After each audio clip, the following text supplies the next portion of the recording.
पहले आप सभी लोगों को मेरा सादर प्रणाम। मैं वंदना भंडारी स्वागत करती हूँ आपका देवभूमि उत्तराखंड के खूबसूरत से पहाड़ों से। और आज के ब्लॉग की शुरुआत हो रही है अपने गांव जले से। कैसे हो आप लोग? उम्मीद करती हूँ सब अच्छे होंगे, एकदम स्वस्थ होंगे, मस्त होंगे। और सर पे पल्लू लेके तो लोग समझ ही गए होंगे कि मैं हूँ ससुराल में। तो सुबह सुबह का टाइम है, मैं और सासू माँ जा रहे हैं घास के लिए और हमारा नाश्ता वास्ता सब निपट चुका है। तो आज जाएंगे फिर एक बार मराड़ा की तरफ।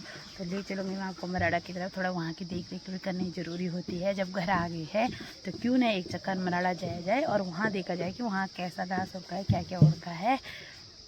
और ये देखो हमारी दोनों गाय तो मज़े से पी रही हैं पानी और सासू माँ इनको पानी पिला रही हैं। हम जाने से पहले इनको अंदर बांध देंगे ताकि ईशु और पापा जी आराम से घर में रहे, उनको कोई दिक्कत ना हो। तो ये देखो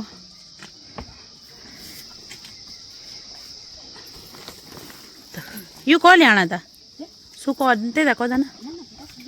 अच्छा ये भी बांध भीतर बेरे मुरो खान।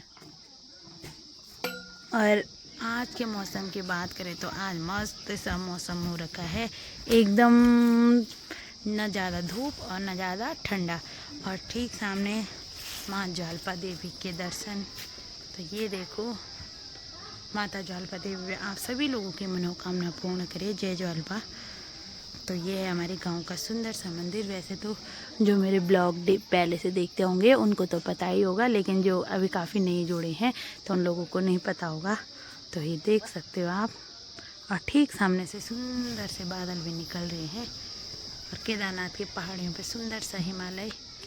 ये देखो यहाँ से थोड़ा सा हिमालय के भी सुंदर सुंदर दर्शन। तो ये है हमारे केदारनाथ की पहाड़ियाँ, ठीक इसी के पीछे केदारनाथ मंदिर है। लगा दी है सोल्टी। और सोल्टी आजकल ना एक तो हम ले जाएंगे रस्सी और एक ले जाएंगे सोल्टी, क्योंकि सोल्टी घास के लिए ठीक रहती है। और हमारे यहाँ एक ही सोल्टी है।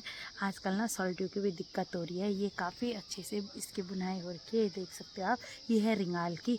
तो इसको ना जब पहले के लोग ना घर ही पे बनाते थे, अभी तो बहुत कम हो गया है खैर ये बनाना। तो जहाँ मतलब ऊपर पहाड़ी वाले गांव जहाँ बहुत सारा रिंगाल पाया जाता है वही लोग इसको बनाते हैं और हमारे गांव में ना बेचने के लिए आते हैं। लेकिन काफ़ी टाइम से कुछ लोग अभी बेचने के लिए नहीं आए हैं, जिस कारण ना हमारे एक सोल्टी तो हमारी एक ही सोल्टी है, मतलब एक दूसरी थी तो वो सासू माँ से बोल रही हैं कि टूट गई थी। तो अब इसको लेने के लिए या तो मार्केट में जाना पड़ेगा या तो कोई आएगा तो तभी हम घर में रख पाएंगे। और यहाँ पे ना काफ़ी मच्छर भी खा रहे भाई, मेरे को तो पता नहीं कहाँ से आ रही है मच्छर। तो चलो चलते हैं, एक खूबसूरत से सफ़र पे आप लोगों को ले चलेंगे।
तबे लगे तबे तो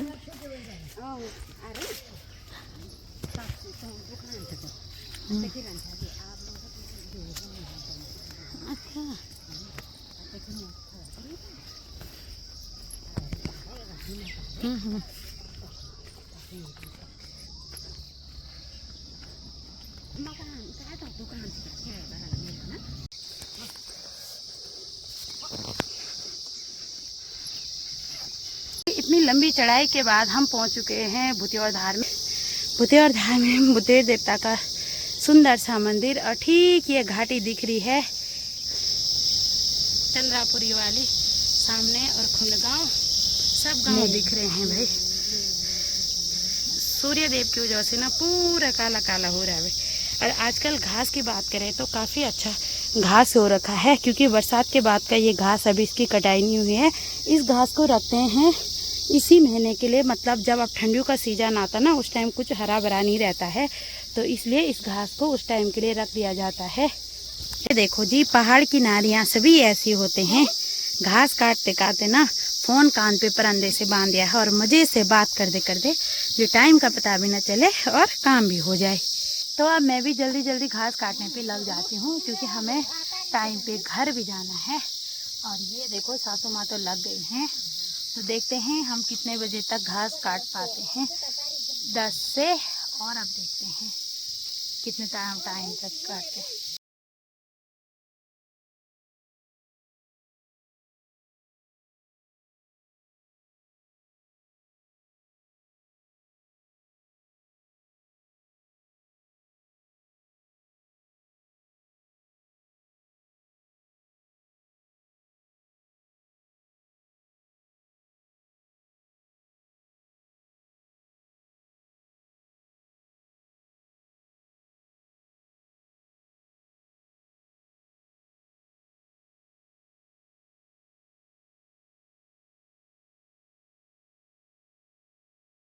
देखो जी, फाइनली मैंने घास की कंडी भी निकाल दी है और धूप के कारण ना बहुत हालत खराब, पूरी पसीना भी आ ही रहा है। और ये है मेरी सॉल्टी, मस्त मार के हमने भर दी है। और यहाँ से ना हमने, क्योंकि वहाँ पे नीचे के खेत में बड़ा बड़ा घास था, तो इसलिए हमने वो जूड़ी के लिए निकाला है, मतलब रस्सी के लिए निकाल रखा है। और ये सॉल्टी में थोड़ा सा छोटा घास निकाला, यहाँ इस वाले खेत में थोड़ा छोटा घास था। तो आजकल देखो जी बहुत अच्छा घास हो रखा है सारे खेतों में।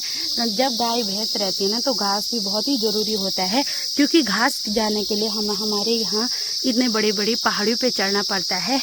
तो यहाँ पे हमारे खेत ना सारे के सारे बंजर होने के कारण ना सभी खेतों में इसी प्रकार से घास है।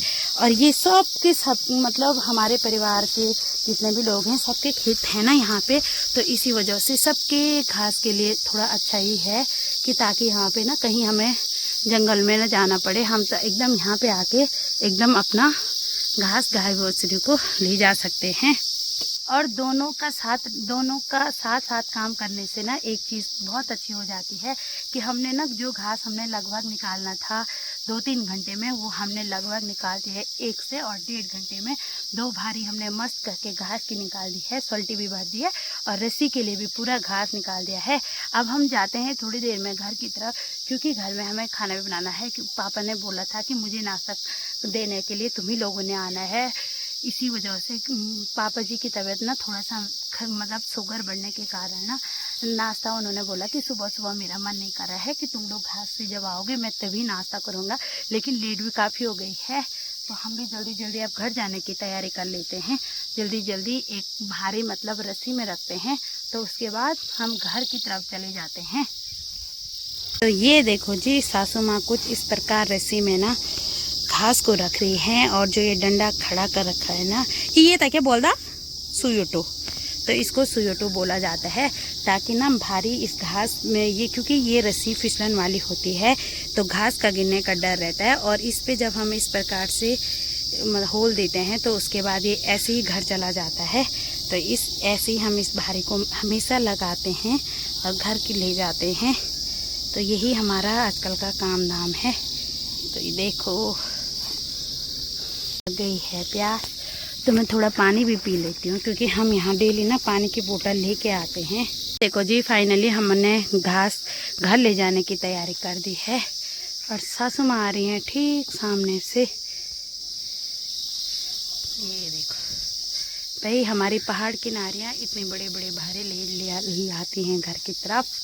और मेरी सॉल्टी ये है। और यहाँ पे ना कान्हा और के अमरूद पके थे 2-3, हमने वो भी निकाल दिए हैं। कान्हा की मम्मी गाली मत देना ब्लॉग के माध्यम से ही उनको पता चलेगा कि 3 अमरूद निकाले भाई हमने। ये देखो, अब इनको खाते खाते ना घर की तरफ चलते हैं।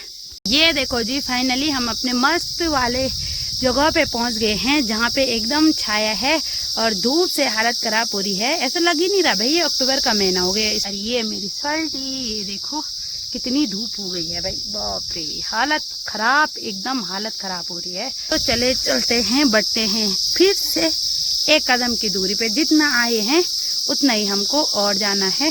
चला मैनू लगने नहीं यार, तुम चला लो।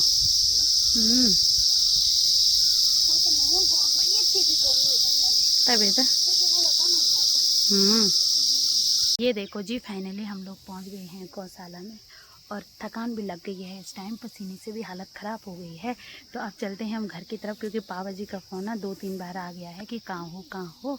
और ये आज का घास हमारा इतना सारा, तो अब इसको हम थोड़ा सा यहीं पे रखेंगे ढेर लगा के मस्त करके, और मैंने सब अंदर डाल दिया है।